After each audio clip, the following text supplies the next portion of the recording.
तो पुण्यात्मा, वो पुरुषोत्तम कोई और है, और वो पुरुषोत्तम रहता कहाँ है? वो शाश्वत स्थान में रहता है, सनातन परमधाम में रहता है, और वहां से चलकर आता है। हम सभी आत्माएं उस परम अक्षर ब्रह्म सत्य पुरुष कबीर देव जी की हैं। वो हम सबका पिता है, चींटी से लेकर हाथी, रंग से लेकर राजा तक का। लेकिन यह काल ने हमें अपने स्वरूप से ही अपरिचित करा दिया, हमारे वास्तविक ठिकाने से हमें गुमराह कर दिया। यहाँ जन्म मरण का विधान हमें फाइनल बता दिया, अपने आप को इसने निराकार सिद्ध करवा दिया। क्योंकि ऋषि महर्षियों ने परमात्मा पाने की चेष्टाएं की, क्योंकि आत्मा परमात्मा से बिछड़ने के उपरांत उसी दिन से इसकी खोज में लग गई, क्योंकि आत्मा को परमात्मा के अभाव का बहुत गहरा धक्का लगा। पुण्यात्माओं, जब तक आपके घर पर बिजली आई हुई है, बल्ब भी चल रहे हैं, कूलर भी चल रहे हैं, पंखा भी चल रहा है, और भी आवश्यक कार्य आप जो कर रहे हैं वो भी हो रहा है, और जिस समय वो बिजली चली जाती है फिर आपको उसकी आवश्यकता महसूस होती है, उसका अभाव आपको खटकता है, और सारा दिन कट लग जाए तो पसीने छूट जाते। तो ऐसे ही आत्मा को, हम सभी को वहाँ बहुत सुख था, किसी चीज का कोई अभाव नहीं था। ज्यों ही हम इस काल के साथ यहाँ इसके लोक में आए, हमारा वो लाइट चली गई, परमात्मा से मिलने वाली राहत हमें समाप्त हुई, खत्म हुई।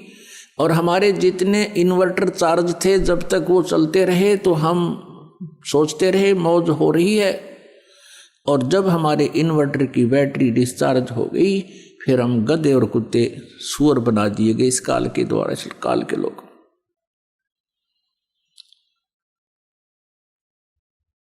तो पुण्यात्माओं, उस परमेश्वर की तलाश हमने उसी समय से शुरू हो गई, क्योंकि सबसे पहले हम सभी को इस काल ने अपने कृत्रिम स्वर्ग लोक में रखा, कृत्रिम, बनावटी, नकली, और वहाँ हमारी ही पूंजी को हमें ही देता रहा। एक रेस्टोरेंट बना लिया इसने, हम जो वहाँ राम नाम की पूंजी लेकर आए थे, उस रेस्टोरेंट में इसने हमसे छीन ली, और सुविधाएं जो देता था उसके चार्जिंग शुरू कर दिए, उसके चार्ज हमसे लेने शुरू कर दिए। जब हम कंगाल हो गए, पृथ्वी पर पटक दिए, कुत्ते और गधे सुअर बना दिए, और मनुष्य जीवन, एक मानव जीवन इसने हमें देना पड़ रहा है, क्योंकि इसको परमात्मा ने एक श्राप लगा दिया। यदि पुण्यात्माओं इसको परमात्मा श्राप नहीं देते, परमेश्वर कबीर जी, तो यह हमें मनुष्य जीवन कभी नहीं देता, इस पृथ्वी पर पटक देता सजाएं भोगने के लिए, और ऊपर हमें कभी भी अपने मूल ठिकाने का पता नहीं लगता। ये रहम किया भगवान ने। तो वो परमात्मा, ऋषि महर्षियों ने परमात्मा के पाने का प्रयत्न किया। वेद परमेश्वर कबीर जी द्वारा दिए गए थे, 5 वेद। इस काल भगवान ने उनमें से 4 रख लिए, एक नष्ट कर दिया, 5वां वेद सूक्ष्म वेद।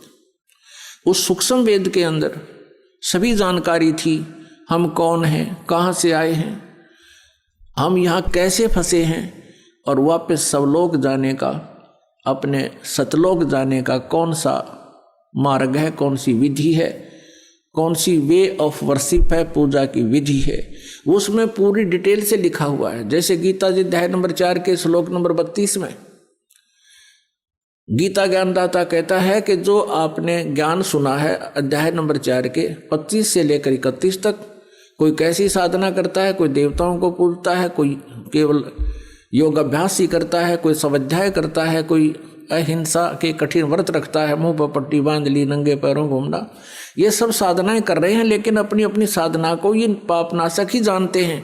लेकिन चौथे अध्याय के 32वें श्लोक में कहा है कि वो वास्तविक इन यज्ञों की जानकारी, यज्ञ माने धार्मिक अनुष्ठानों की जानकारी सच्चिदानंद घन ब्रह्म की वाणी में, ब्रह्मणे मुखे, ब्रह्मणे मुखे माने सच्चिदानंद घन ब्रह्म यानी परम अक्षर ब्रह्म की वाणी में विस्तार से कहा गया है। उनके जानने से तू सर्वथा कर्म बंधन से मुक्त हो जाएगा। तो वो ज्ञान इस काल ने छुपा दिया और मूर्ख बनाने के लिए कह दिया कि तू किसी संतों से पूछ ले, मैं नहीं जानता। और जब परमात्मा आते हैं संत रूप में, वो मिसगाइड करता है सबको कि ये झूठा है, कपटी है, ये वेदों को नहीं जानता है, तो हम परमात्मा को पहचान नहीं पाते, जिस कारण से हम काल के जाल में फंसे रहे।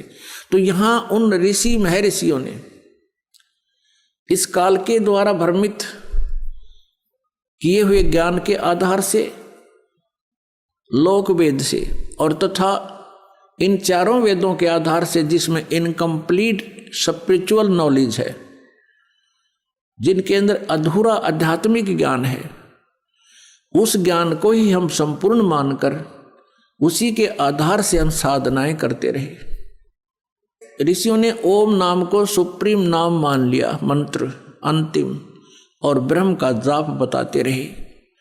और ओम नाम की साधना से क्या होता है? ब्रह्मलोक प्राप्ति होती है। गीता जी अध्याय नंबर 8 के श्लोक नंबर 16 में कहा कि ब्रह्मलोक पर्यंत भी सभी लोग पुनरावृत्ति में है। पुनरावृत्ति का अर्थ है वहां गए हुए प्राणी भी पुनर्जन्म मृत्यु में आते हैं। वो शाश्वत स्थान नहीं है, वो सनातन परमधाम नहीं है, वो भी विनाश में आता है।